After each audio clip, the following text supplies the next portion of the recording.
Hola, ¿qué tal? Buenas tardes a todos. Bienvenidos a este espacio que comparto con los abogados de Gallardo Law Firm. Me da muchísimo gusto, mucho placer recibir al abogado Ismael Labrador, abogado de inmigración, también abogado de bancarrota. Ojo, si usted está pensando hacer su bancarrota, ahí tiene Ismael, también en temas de inmigración. Y hoy vamos a estar hablando de un caso muy específico, una cubana que llegó a la frontera de Estados Unidos y se llevó una nada agradable sorpresa.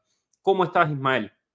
Todo bien, Mario, todo bien. ¿Y tú cómo te sientes hoy? Bueno, no tan bien porque para que tengan idea de lo que está pasando en este momento, es un caos lo que está ocurriendo en este momento en el Congreso de los Estados Unidos. Una minoría de extrema derecha, que es republicana, acaba de destituir al líder al Speaker of the House, al tercer puesto más importante de los Estados Unidos. Y esto no tiene precedentes en la historia moderna. Entonces, ahora mismo hay una confusión de locos y vamos a ver qué es lo que pasa.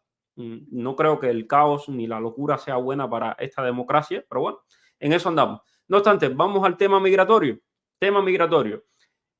Vamos a escuchar el testimonio de esta señora que amablemente nos envió su testimonio. Usted también, si quiere que el abogado le explique su caso, le analice su caso, nos puede hacer eso, nos puede enviar su testimonio, lo que le pasa y con mucho gusto lo vamos compartiendo aquí. Vamos a escuchar. Buenas tardes, Mario, muchas gracias y millones de bendiciones para ti y para tu abogado de migración, de Mario Gallardo. Me llamo Gladys Ramona Iglesias Sánchez. Me comunico con ustedes para presentarle mi caso. Yo tenía una cita CP1 para el 12 de junio, pero crucé el 30 de mayo porque mi vida corría peligro. Por esa razón decidí arriesgarme y cruzar. Mi intención jamás fue ingresar ilegal a los Estados Unidos, pero no tuve otra alternativa. Estuve un mes detenida en frontera y el mes me deportaron para México por 5 años. Necesito saber si puedo solicitar la cita otra vez y entrar legal o debo esperar 5 años. Aquí temo por mi vida. Pido mil disculpas por entrar ilegal, pero de todo corazón no tuve alternativa. Gracias, bendiciones. Bueno, gracias a ella, alguien por aquí se ríe y dice, lo está leyendo. Sí, lo está leyendo. Todo el mundo no tiene la facilidad de hablar frente a una cámara, la gente se pone nerviosa, por eso lo está leyendo. Ella muy amablemente nos compartió los documentos que le dieron allí en la frontera. Y por cierto, quiero hablar del tema de México y CBP1. Tengo información nueva, se las voy a estar compartiendo en breve. Abogado, usted que revisó estos documentos, ¿qué pudo ver y qué pasa en una situación como esta? Bueno, desafortunadamente, cuando tú cruzas la frontera ilegalmente, tú estás supuesto a ser parte de los procesos migratorios, que si tú dices que tienes miedo creíble, empezando por ahí, entonces se comienza a desatar una serie de protocolos en los cuales tienes que hacer una entrevista de miedo creíble, que si la ganas puedes conseguir tu proceso de defensa de tu caso frente a un juez de inmigración. Ahora, en el punto que la devolvieron a ella, no estoy seguro aún, no sé si perdió miedo creíble, ganó miedo creíble, solamente tenemos la orden de deportación, estuvo un mes detenida y la viraron a México con una orden de deportación. Es importante saber que esta orden de deportación es final, entonces, ¿qué puede pasar? Sencillamente ella tiene que cumplir su castigo de 5 años. Ahora, muchas personas que tienen orden de deportación vuelven a entrar a los Estados Unidos. ¿Y qué pasa? Porque vamos para atrás. Muchas personas que tienen estas órdenes de deportación pueden volver a entrar a Estados Unidos si las circunstancias cambian. Ok. Es decir, vamos a decir que tú antes no eras perseguido, perdiste tu caso, te deportaron, ahora eres una persona perseguida, vuelves a entrar a los Estados Unidos antes del tiempo. Tú puedes volver a entrar a los Estados Unidos si tus circunstancias cambian, puedes volver a pedir permiso para entrar a los Estados Unidos. Pero ¿qué pasa? Van a poner nuevamente esta orden de deportación. La que tenías anterior te la van a volver a poner por el tiempo que falta e inclusive te pueden dar más años por entrar antes del tiempo. Ahora, en vez de hacerte una entrevista de miedo creíble, tienen que hacerte una entrevista de miedo razonable. Es una entrevista donde la fuerza de la prueba que tienes que demostrar de persecución es un poco más allá de la de miedo creíble inicial que tuviesen hecho. Este es el procedimiento. Si tú ganas esta entrevista de miedo razonable, pueden liberarte con una orden de supervisión, puedes aplicar tal vez a un withholding o removal, es decir, a una parada de la deportación, pero no vas a poder aplicar un asilo no vas a poder aplicar a otro remedio que te dé la residencia. Okay. Ahora, ¿qué puedes pasar? Si tú perdiste tu juicio y te deportaron porque perdiste tu juicio de asilo, puedes tal vez intentar reabrir tu caso. Se puede intentar reabrir tu caso para entonces quitar esta orden de deportación anterior. Ahora, cuando perdiste el miedo creíble y tienes una orden de deportación por miedo creíble, es un poco más complicada la situación, pero todo depende de la forma en que te procesan. Hay formas de hacer las cosas si te procesan erróneamente. Muchas veces inmigración te procesa mal, entonces eso es una ventaja para nosotros, para entonces buscar beneficios. Pero si lo procesan todo bien, entonces una persona puede entrar en sumario, puede entrar, pero va a ser sometido a una entrevista de miedo razonable y entonces hay que esperar que la gane y después ver todos los remedios que se pueden hacer. Ok, mi querida Magali, ya escuchaste, puedes entrar, pero te van a someter a esta entrevista de miedo razonable. Haces tu entrevista de miedo razonable, le explicas por qué tienes miedo, por qué en este momento estás siendo perseguida allí en México. Todo el mundo sabe aquí lo que se está viviendo en México y lo terrible que es la situación allí con las maras, con las pandillas que tratan de extorsionar, de secuestrar a los cubanos, etcétera. Tienes que buscarte tus pruebas y tratar de enseñarle eso a los oficiales allí en la frontera. Y luego, pues tratar de abrir tu caso. ¿Ok? Espero que esto te sirva, hija, y que puedas resolver. Yo sé, ella pobrecita me escribe, Mario, yo lo que no quiero es virar para Cuba. Entonces, ahí espero que esto te haya servido. Ok, con el tema CBP One, importante. Estuve conversando con una gran opositora, una persona a quien yo quiero muchísimo y a quien respeto cantidad, a quien le perdí el rastro hace casi un año, cuando salió de Cuba, que ya gracias a Dios está en México y salió de Tapachula, fue a Ciudad de México. En Ciudad de México le llegó la cita de CBP One y me dio la información. Me dijo, Mario, yo con mi cita de CBP One llegué al aeropuerto y fui a ver a los oficiales de inmigración. Los oficiales de inmigración me dijeron, no tienes que hacer absolutamente nada. Con tu cita ya puedes sacar, puedes tener tu pasaje, te montas en tu avión y te vas para la frontera. No te piden nada en Ciudad de México. Ojo, porque yo sé que muchos estaban preguntándome eso. Me dijo también, dile por favor a la gente que no caigan en las trampas de los coyotes. Los coyotes te meten miedo y te dicen de cuánto hay para que uses su servicio. Sin embargo, me dijo ella, y que después vamos a tener una entrevista y vamos a estar hablando de ella, gracias a Dios que está bien. Salí de Tapachula e hice recorrido por todo México hasta Ciudad de México y no me pasó absolutamente nada. Así me lo dijo. En Ciudad de México lo consiguió su cita de CBP One y ya está en la frontera. No voy a decir dónde, evidentemente, pero no le voy a hacer el favor al régimen cubano. Y muy pronto pues estará aquí con nosotros en los Estados Unidos. Una mujer de gran valía que se merece estar en este país. Vamos, que yo me quito el sombrero con ella y lo que haya que hacer, lo voy a hacer por ella. De ese tipo de gente, una mariana de verdad, una cubanaza de verdad. Ok, dada esta información, vamos con preguntas y respuestas. Aquí tengo en TikTok Elisani. Elisani, la primera parte de tu pregunta no está, así que te aconsejo que la vuelvas a poner para ver si me sale completa. Rafael Dorrego.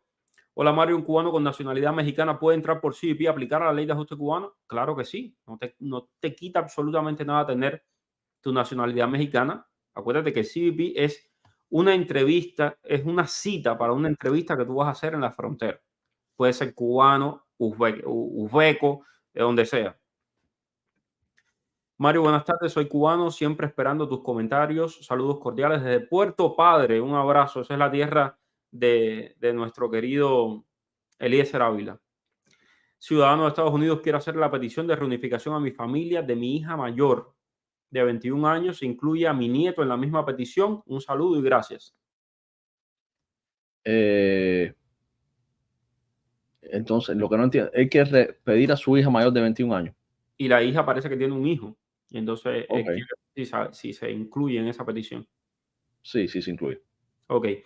¿Un cubano que vive fuera de Cuba puede aplicar a la lotería de visas? Técnicamente tienes que residir en Cuba para aplicar a la lotería de visa. Si mal no estoy equivocado, Mario, tú me puedes corregir con eso. Yo creo también. Tienes que residir en Cuba porque eso es una visa de diversidad Para las personas que son que aplica es para todo el mundo, es decir, el planeta Tierra, todas las personas pueden a los países designados tienen mayor cantidad de visas, pero tienes que residir en ese país.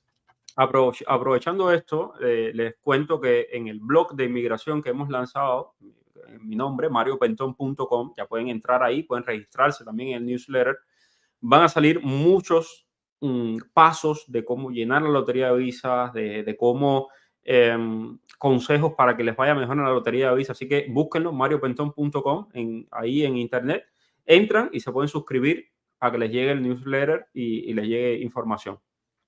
Tengo a Rubencito98. Mario, ¿crees que salga algo bueno a favor de los I-220A después de salir algo favorable a los venezolanos? Mira, la verdad, no lo sé, estamos esperando. Créanme que yo a todo el político que le puedo tocar la puerta y hablar del tema de la I-220A lo he hecho y lo voy a seguir haciendo. No soy yo el único, evidentemente, mucha gente en esta ciudad está haciendo lo mismo. Y en todo lo que podamos ayudar, vamos a ayudar. Estoy empujando todo lo que puedo y hay que esperar a que la Casa Blanca decida hacer algo. Ojalá que haga algo. Ya yo les he dicho que ojalá hagan algo. O sea, no les cuesta nada.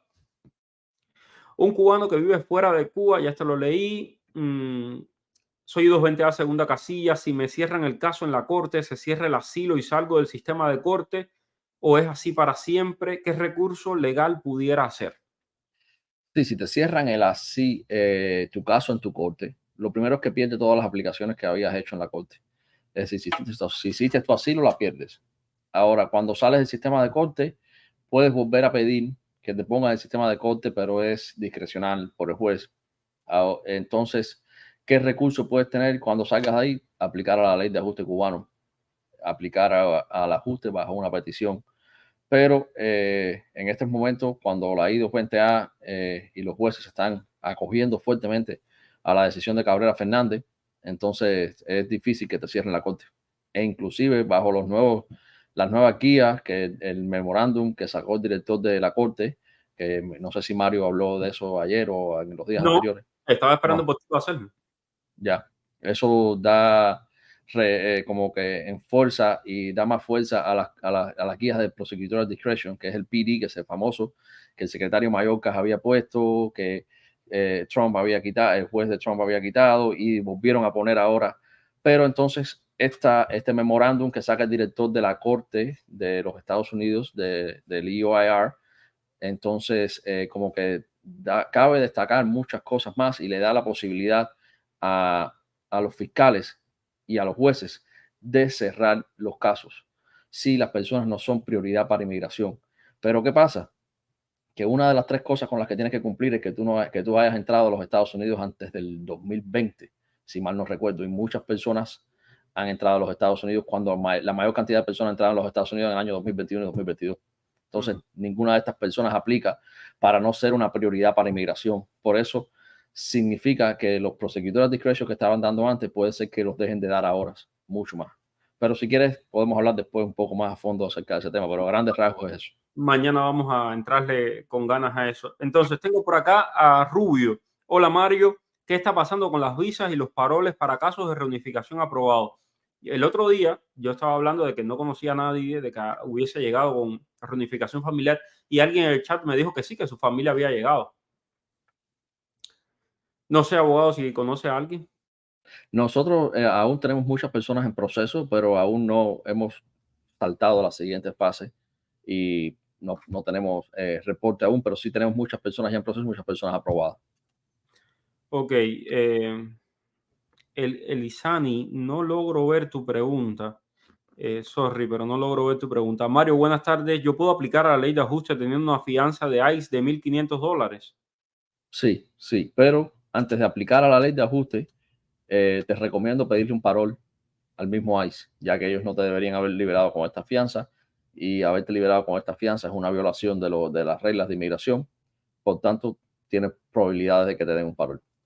Ok, Pedro dice que entró con un parol de 2 meses, se lo extendieron. Pedro, con eso ya que no lo dejan sacar licencia ni permiso de trabajo, pero al año y un día, Pedro, él está en Tennessee, al año y un día te puedes acoger a la ley de ajuste cubano. Exacto. Saludos. El juez cerró mi corte de parol de 60 días con cuño azul que dice que no hay espacio disponible, no tiene puesto 212 de 5. ¿Puedo aplicar a la residencia por ley de ajuste cubano? Sí, por supuesto, claro. Ok, perfecto. A ver, tengo por acá, déjame ver. Hola, mi esposo es I-220A con fecha de corte. Aplicó para la residencia con USCIS y ya le tomaron las huellas. Sí, esto hemos tenido diferentes momentos en el cual te van a cerrar el caso administrativamente, porque te van a cerrar el caso administrativamente. Ahora hay diferentes momentos. Muchas personas se la cierran automáticamente en cuanto reciben la petición. Otras personas se hacen la huella las huellas y después la cierran. Otras personas inclusive han ido hasta una entrevista y en el momento de la entrevista ahí es que se dan cuenta que tienen corte del oficial de USCIS y ahí te cierran el caso administrativamente. Pero si tienes fecha de corte, esta petición está destinada a morir eventualmente. Me vas a disculpar, Ismael, pero tengo que hacer un comentario desagradable. Joana Troche, ¿qué mal lee la pobre? ¿Está contando su historia o la historia de otra persona? Primero aprende a leer. José y Joana, cuando los dos tienen más falta de empatía, y a mí me indigna profundamente la falta de empatía de muchos cubanos con otros. ¿Quién eres tú para juzgar a esa mujer que no tienes idea de lo que tiene que estar pasando en este momento en México? Empujada por los grupos delincuenciales, pasando la que tú no tienes idea. Entonces se ponen en ese plan y lo mismo pasó el otro día con la señora, la madre del niño que entrevisté. No, porque no llora, no, porque sí llora. Déjense de fijarse en las tonterías y fíjense en lo importante y en el por qué tantos tenemos que salir de nuestro país y arriesgar la vida, como murieron esas 10 mujeres, incluyendo una niña, en vez de andar hablando de si la gente sabe leer o no sabe leer. Es la guanajería en vez de pensar en las cosas importantes. A mí realmente me molesta, me disculpa, abogado, pero realmente me Sí, sí, molesta ese tipo de actitudes. Es decir, entiendan a la gente, pónganse los zapatos de la gente. Ustedes no saben lo que esa mujer está pasando. exacto. Sí. En fin, seguimos. Eh, Quisiera saber cuando se entra por CBP One y te marcan la primera casilla, también te ponen fecha de corte. Por lo general, en la gran mayoría de los casos sí te ponen fecha de corte, pero ¿qué pasa? Que también te van a dar un parol, o si no te dan un parol, te van a dar una I-94 y con eso sencillamente, aunque te pongan la fecha de corte en el sistema, después se puede cerrar sin problema. Ok. Vamos a ver. Déjame seguir por acá. Bueno, esto sí que me estaban, los I-220A me estuvieron diciendo de que iban a hacer una manifestación el día 15 y que, bueno, van a hacer una manifestación para pedir que los regularicen. A partir de su conocimiento, bueno, ¿cree usted de los sucesos de la frontera sur influye en la decisión del juez que evalúa el parol humanitario? Todos son factores que se pueden tomar en cuenta, por supuesto. El hecho de que el parol humanitario a los ojos de la gran mayoría de personas no está funcionando tan rápido como debería funcionar. Esto ha llevado a que muchas más personas entren a los Estados Unidos por la frontera sur de forma ilegal. Puede ser que se ponga una balanza, pero también puede ser que sea tomado de forma negativa, es decir, tenemos un parol y todavía las personas siguen entrando por la frontera. Entonces, puede ser juzgado de ambas partes. Ok. Tengo por acá, dice Elisa, el juez no me cerró corte siendo cubana y teniendo parol. Quiero saber si puedo enviar de nuevo la moción. Sí, tienes que enviarla, pero tal vez no te la cerraron porque no argumentaste lo que tenías que argumentar. Hay un caso específico de la ley que el cual tú tienes que usar para que el juez te cierre esta corte. Ese caso tienes que nombrarlo, tienes que argumentarlo en tu moción. Amor, Entonces, eso es lo que tienes que hacer. Tal vez por eso no te la cerró en el primer momento. eh, a, Beat, por favor, repite la pregunta completa porque no, nada más sale una parte. Dice, tengo fecha para la última corte en febrero del 24. ¿Se puede pedir otra fecha para esa corte? Tienes que tener buenas razones por la cual tú pides un aplazamiento de la corte. Hay varias razones que se usan para preparación, para colectar evidencia, pero siempre esa moción para aplazamiento, y más cuando tienes la fecha ahí, es la fecha de la última corte bastante cerca, tienes que usar declaraciones affidavit que sostengan tu solicitud de aplazamiento. Es decir, tienes que hacerla bien hecha para no perder tu oportunidad. Ok, tengo por aquí Yamila. Mario, la invitación para el parol de reunificación no les llega a todos los que tenemos I-130 y ya está realizando los 6 pasos. Esta invitación de la reunificación de parol le va a llegar a todas las personas, excepto los que tienen categorías inmediatas de reclamación y tienen una I-130 aprobada. Todas esas personas tentativamente pueden recibir la invitación al programa de parol de reunificación. Emiliadis, ¿qué es cierto que aumentaron los paroles? Que yo sepa, no han aumentado nada. Eso es puro cuento. La pregunta que hice de la fianza de 1.500 ¿hay se hace a través de un abogado o es personal? Esto de... De pedir el parol. El pedir el parol, yo siempre recomiendo que lo hagas a través de un abogado, porque ahí personal lo único que vas a poder decir es dame un parol. Pero cuando lo mandas a través de un abogado, el abogado va a hacer una moción, un documento argumentando por qué tú tienes que recibir un parol, qué es lo que te avala a ti, la ley que soporta tus argumentos. Entonces yo siempre recomiendo que lo hagas a través de un abogado. Una vez que ganas el miedo creíble en detención y te llega la fecha de corte, ¿qué tiempo demoran en liberarte y con qué estatus entras? Bueno, si ganas la fecha de miedo creíble en detención, por ley, por un caso del BIA, el Matter of MS, solamente te pueden liberar bajo parol humanitario. Bajo parol humanitario. Es decir, ya el juez no va a tener jurisdicción para darte una fianza. ICE no puede darte una fianza. Por la única forma que te pueden liberar es con un parol. Ahora, hay que ver si tú tienes alguna prohibición para ser liberada, que generalmente eso lo sabes cuando tú ves los documentos de miedo creíble tuyo. Aunque lo hayas ganado, puede ser que el oficial haya escrito que tú no debes ser liberada por X, por Y o por J. Entonces, que hay que ver tus papeles. Pero, ¿cuánto tiempo se pueden demorar en liberarte? Lo más rápido que tú hayas ganado tu miedo creíble, lo más rápido que hagas una solicitud de parol, de liberación bajo parol, y explicándole al oficial de deportación que es la única forma por la cual tú puedes ser liberada bajo parol. Ellos, aunque lo deben saber, muchas veces no lo saben. Y muchas veces te dicen, dile al juez que te dé una fianza, y tú tienes que decirle sí, pero el juez no tiene jurisdicción porque ya yo gané mi miedo creíble. Entonces, bajo ese caso, tú eres el único que puede liberarme y dame mi liberación por esto y por esto y por esto. Es decir, el tiempo es el tiempo que tú te demores en pedir tu solicitud y reunir tus evidencias. Mayra Rodríguez, te diré que me llegó el parol, soy del 10 de enero y ya viajo. Gracias por toda la información. Mayra, felicidades, bienvenida a Tierras de Libertad. Me alegra muchísimo de que ya tengas esta gran noticia. Tengo por acá a Liz que me dice, mi esposo residente en Estados Unidos me pidió con el parol, pero aún no sale. ¿Puedo pedir cita de CBP One? Sí, puedes pedir cita de CBP One, querida Liz. Vamos por acá. Bueno, Mili me mandó unos abogados de unos supuestos abogados que están estafando. Mili, tengo que revisarlo y luego te comparto. Pero esto lo hemos dicho muchas veces. No caigan en trampas, no caigan en cuentos. Nadie adelanta parol. Los que adelantan parol, si es que adelantan parol, lo están haciendo de manera fraudulenta. Hay gente presa por eso. No se metan en esas candelas. Hagan las cosas bien. By the book. Si me preguntan el día de mi cita, porque vine a Estados Unidos, ¿qué se debe decir? Ah, sí, que si te preguntan por qué viniste a Estados Unidos, ¿qué debe decir ahí en CBP One? La verdad, siempre tienes que decir la verdad. Ahora, como siempre he dicho, y si mira los lives que hemos hecho durante el último año, que la cosa está mala en Cuba no es una excusa para venir para los Estados Unidos. Fuera de ahí, siempre tienes que decir la verdad. El fin de semana, creo que fue el fin de semana, una persona se puso, no politicen la inmigración. ¿Cómo que no politicen la inmigración? Si no politizas la inmigración, vete a hacer la cola ahí a buscar la visa, como todos los demás que están haciendo cola durante años. Entonces, no funciona así. Si tú llegas a Estados Unidos y estás pidiendo asilo, claro que es político. Si no, ¿de qué estamos hablando? Entonces, ojo con eso. Ok, bueno, muchas gracias a todos. Déjame ver, estoy Ciudad en México, preso político. Bueno, pues ya sabes, hermano, a pedir tu cita de CBP One. A partir del 14 hay que llevar intérprete a la primera corte. Bueno, yo no he visto nada de eso. Sí sé que hay que llevar intérprete para los asilos afirmativos con UCI. No he visto nada con las cortes aún, pero voy a leer a ver si hay alguna novedad con respecto a ese tema. Ok.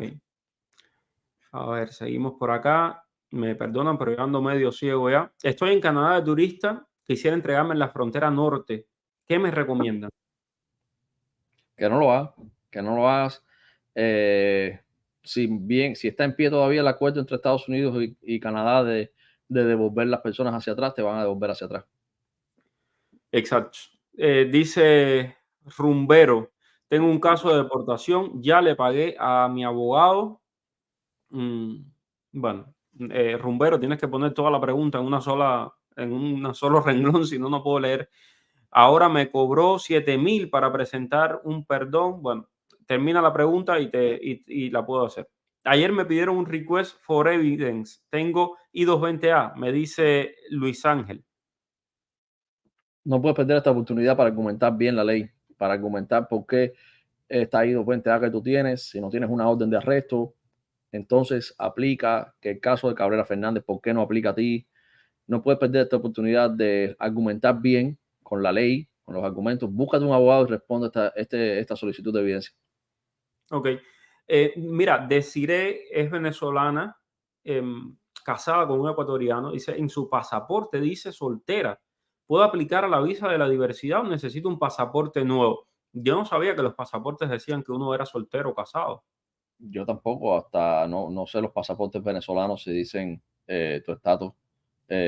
Lo dicen, sí, me dicen que sí, que los pasaportes de Venezuela, sí, dicen el estatus. Hay un equipo multinacional, hay cubanos, Sí. hay venezolanos, hay de todos lados. No, mira. Bueno, si tú eres venezolana, tú puedes aplicar.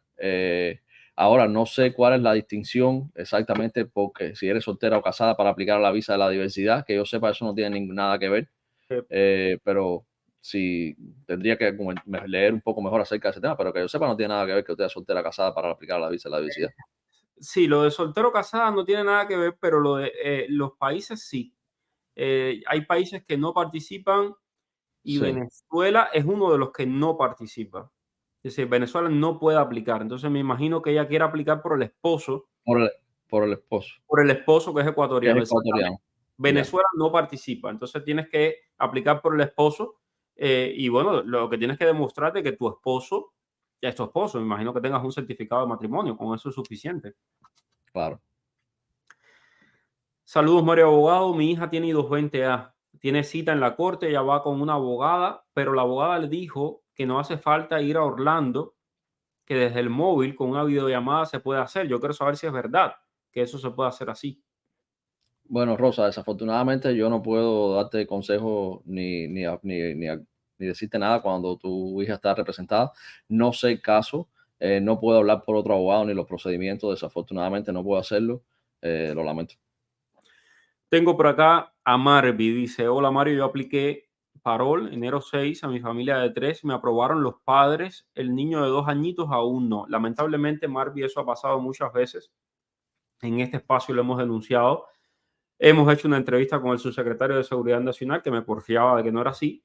Le demostré con un listado grandísimo de que sí es así. Entonces, bueno, nada, solo queda esperar.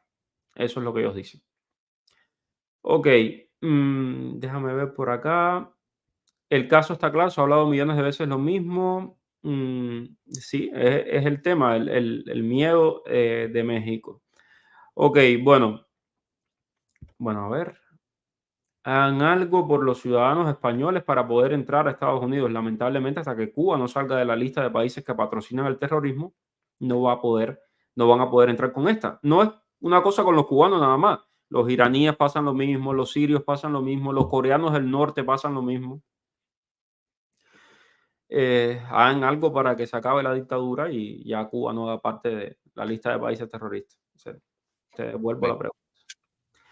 Mario, tengo paro puesto desde acá, desde Tapachula, con dirección de acá. Si subo al centro de México a aplicar la cita de CBP One, me traería problemas. No te trae problemas con el parol. Y una vez que tengas tu cita de CBP One desde el centro de México, puedes volar sin problema a la frontera. Abogado, se nos acabó el tiempo. Mañana estamos aquí a las 5, como siempre, para seguir respondiendo preguntas de inmigración. Y por favor, a todos, no hagan eso que hicieron esas personas hoy. No hagan bullying a las demás personas. Esa señora tuvo la valentía de contar su caso para que sirviera de experiencia a otras personas. A mí me molesta profundamente eso. Entonces, tenga empatía. Gracias, abogado. Gracias, Mario. Nos vemos mañana. Chao. Dime cuál es el periodista que está en el boom. Es Mario Cuenco. El periodista que te trae toda la información. Es Mario Cuenco. El periodista de